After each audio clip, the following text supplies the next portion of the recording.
Brought to you by Nova शुद्ध घी। जब जब खाए दिल खुश हो जाए, सदियों का नोवा शुद्ध देसी घी, सपना स्वस्थ भारत का। I love घी। नमस्कार, स्वागत है आपका एमपी तक पर। मैं हूं रवीश पाल सिंह। मध्य प्रदेश पीएससी का 2024 के जो अंतिम नतीजे हैं वो घोषित हो गए हैं और इनमें मध्य प्रदेश की राजधानी भोपाल के रहने वाले गिरिराज परिहार ने भी सफलता हासिल की है। आपको याद होगा, ये वही गिरिराज परिहार है जो कुछ समय पहले असिस्टेंट डायरेक्टर के पद पर भी चयनित हुए थे एजुकेशन डिपार्टमेंट में। इस वक्त गिरिराज हमारे साथ मौजूद है एमपी तक से खास बातचीत करने के लिए। गिरिराज जी, जेल प्रहरी से आपकी शुरुआत हुई थी, मुझे जहाँ तक याद है लास्ट बार जब मेरी आपसे बात हुई थी। जेल प्रहरी की परीक्षा आपने दी, आप पास हुए, फिर आप कांस्टेबल बने, साइबर सेल में आपकी नियुक्ति हुई, फिर आप असिस्टेंट डायरेक्टर बने एजुकेशन डिपार्टमेंट में और आज आपको डिप्टी कलेक्टर का पद भी मिल गया है। कैसा रहा ये सफ़र अब तक? उम्मीद की थी यहाँ तक पहुँचेंगे? जब तैयारी करते हैं तो हम सबसे कहते हैं ना कि आप होप फॉर द बेस्ट लेकिन रेडी फॉर द वर्स्ट। तो मैं सबसे अच्छे के लिए तो मैं उम्मीद थी मुझे, और मैं इसके लिए भी तैयार था कि यदि नहीं होता है तो मैं उसके लिए खुद को मेंटली प्रिपेयर करके रखूं। लेकिन तैयारी जब हम अच्छी करते हैं और हमें ऐसा लगता है कि हम कर सकते हैं, तो मुझे इस बार ऐसा पहले से मुझे फील हो रहा था कि मेरी तैयारी बेहतर है और इस बार मुझे निश्चित तौर पर एक बेहतर पद मिल जाएगा। तो तैयारी ज़रूर मेहनत होती है, संघर्ष होता है, लेकिन उसका परिणाम बहुत अच्छा होता है।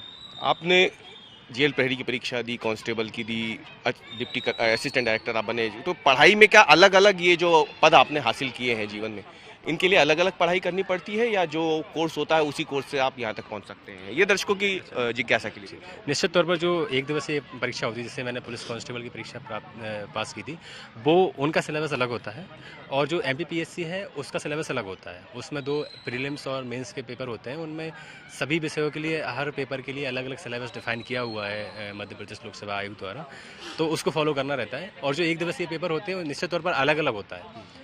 तो जिस परीक्षा को हम टारगेट करते हैं उसके लिए हमें स्पेसिफिक उस सिलेबस के अकॉर्डिंग पढ़ना रहता है। अच्छा, कठिन क्या रहा? लिखित परीक्षा ज़्यादा कठिन होती है या फिर इंटरव्यू फेस करना ज़्यादा कठिन होता है? पहले मुझे लगता था कि लिखित परीक्षा बहुत कठिन होती है, लेकिन जब अभ्यास से मुझे ऐसा लगने लगा कि लिखित परीक्षा इतनी कठिन नहीं होती है जितना कठिन इंटरव्यू होता है। क्योंकि वहाँ आपको लिखने में हम वो चीज़ समय मिलता है सोचने के लिए, इंटरव्यू में हमें सोचने के लिए समय नहीं मिलता है। और जब 5 लोग आपके सामने बैठ के आपको जज करने के लिए बैठे होते हैं, तब हमारे अंदर से वो चीज़ें नहीं निकलती जो वास्तव में हमें पता भी होती है। जो सोच के गए होंगे वो भी निकल पाता होगा। नहीं निकल पाता, एक्चुअली ऐसा ही होता है इंटरव्यू में। एक सेकंड बड़ा कीमती है। बिल्कुल, बहुत कीमती होता है वहाँ आपका एक मूवमेंट, आपका आई कांटेक्ट, आपका हर चीज़ बहुत इंपॉर्टेंट होती है जिससे आपको जज किया जाता है। अच्छा, मैं जानना चाहूँगा कि कब आपको लगा कि आपको अब परीक्षाओं में उतरना है, आगे पढ़ाई करनी है या फिर आपको नौकरियों में जाना है?